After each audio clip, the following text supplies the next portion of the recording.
Hi, I am just going to go ahead and kind of go through a list of signs that I've kind of just done real quick for signs related to music. Um, if you have any other signs that you're curious about that I didn't talk about, just type them in the comments and I can either just explain it or I might need to add another video if it's not something I can clearly explain. And these signs is kind of a explanation. These signs are signs that I made up working with my student. We came up with them together as he was in a band program during high school. So we had a lot of signs that we needed to come up with on the spot. I'm not saying that these are the correct signs or that they're commonly used, but it might give you an idea of where to start if you are involved with music and interpreting in some way. In general, notes, I just sign them with hand shapes. I signed whole note, half note, quarter note, and then 8th and 16th.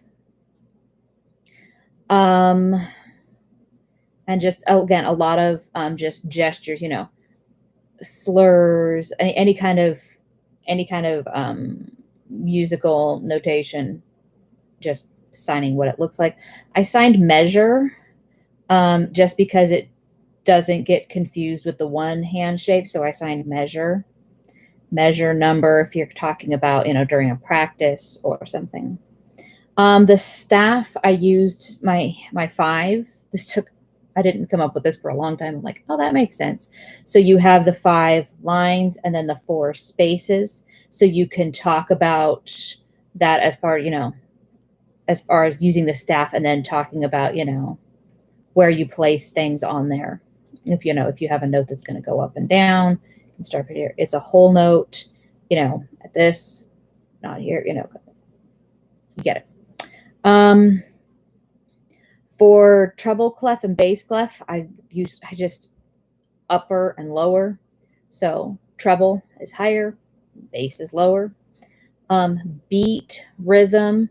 So, but this can kind of not be very clear to see. So if you're trying to like keep with a rhythm, I did sometimes clapping or sometimes just tapping on the back of my hand bigger so that it could be seen from a distance for the student to be able to catch up with what the rhythm is.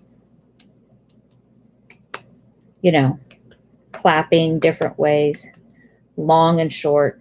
Rest, I usually just sign pause. However, you know, you have 4 measures rest or whatever.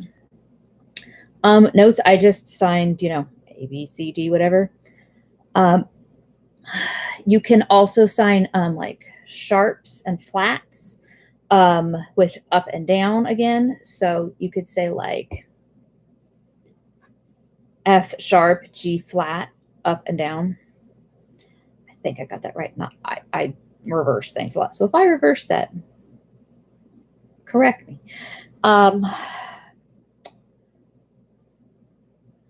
Oh, and for the staff, if it's above the staff, I could sign this and then say like up above, or if there's the lines below. Yeah, I think that's all I've got. But if you have any other questions, please let me know. Type it in the comments and I'll be doing my best to respond. If I can't explain it clearly, I can just add another video. But I hope this helps any interpreters who are trying to figure out how to sign about music, because it's not a commonly interpreted subject.